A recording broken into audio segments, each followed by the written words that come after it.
नमस्कार दोस्तों, आपका स्वागत है हमारे YouTube चैनल पे। आज हम लेके आए हैं प्रदोष व्रत कथा। प्रदोष व्रत रखा है तो जरूर सुने ये कथा। मान्यता अनुसार पूजा का मिलता है पूरा फल।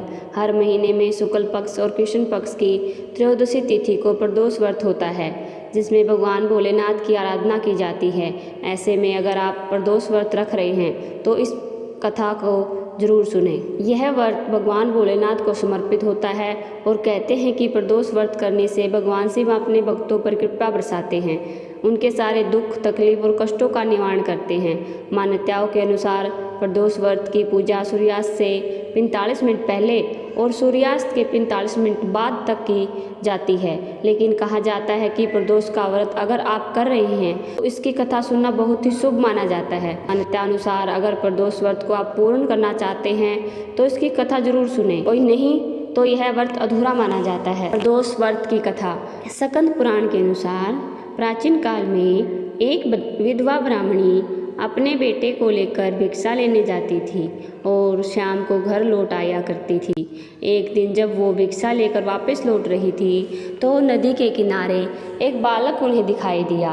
वह बालक विदर्भ देश का राजकुमार धर्मगुप्त था। शत्रुओं ने उसके पिता को मारकर उसका राज्य हड़प लिया था और उसकी माँ की भी अकाल मृत्यु हो गई थी। ब्राह्मणी ने उस बालक को अपना लिया और उसका पालन पोषण किया।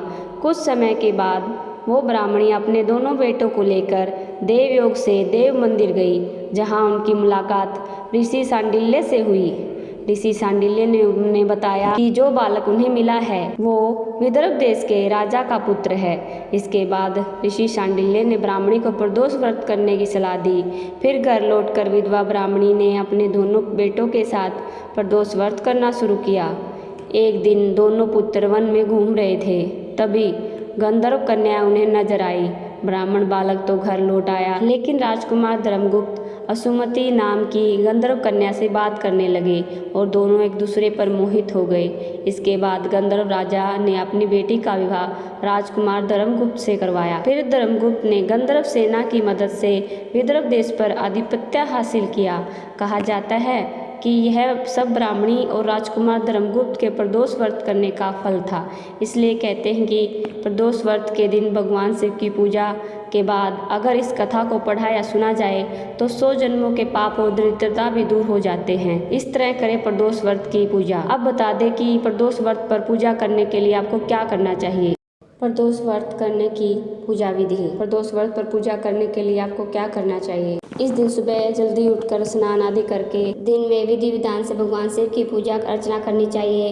उन्हें बेलपत्र, अक्षत, दीप, धूप, गंगा जल आदि अर्पित करना चाहिए। मान्यता अनुसार पूरे दिन का उपवास करने के बाद सूर्यास्त से कुछ देर पहले स्नान करके सफ़ेद रंग के कपड़े पहनकर भगवान शिव की पूजा और उनके मंत्र ओम नमः शिवाय का जाप करने से इस व्रत के फल की प्राप्ति होती है। दोस्तों, ये थी आज की वीडियो। अगर आपको हमारी वीडियो अच्छी लगी हो तो वीडियो को लाइक करें, कमेंट में ओम नमः शिवाय जरूर लिखें।